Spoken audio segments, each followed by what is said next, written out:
Every time I think about those kids, it gets me mad.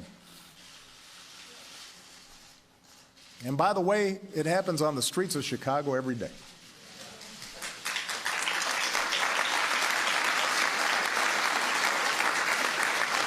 So, we cannot simply turn away and dismiss those in peaceful protest as troublemakers or paranoid.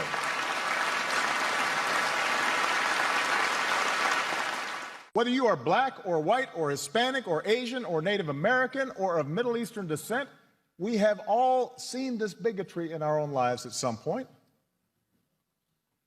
We've heard it at times in our own homes.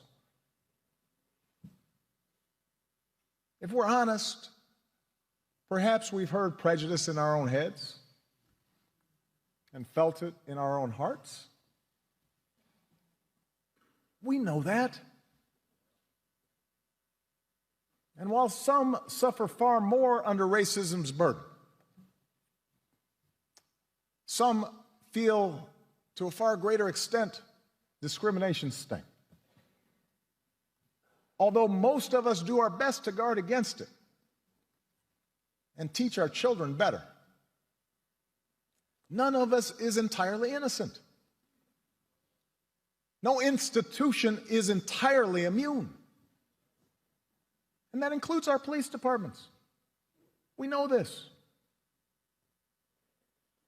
And so when African Americans from all walks of life, from different communities across the country, voice a growing despair over what they perceive to be unequal treatment,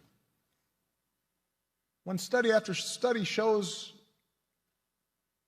that whites and people of color experience the criminal justice system differently, so that if you're black, you're more likely to be pulled over or searched or arrested, more likely to get longer sentences, more likely to get the death penalty for the same crime.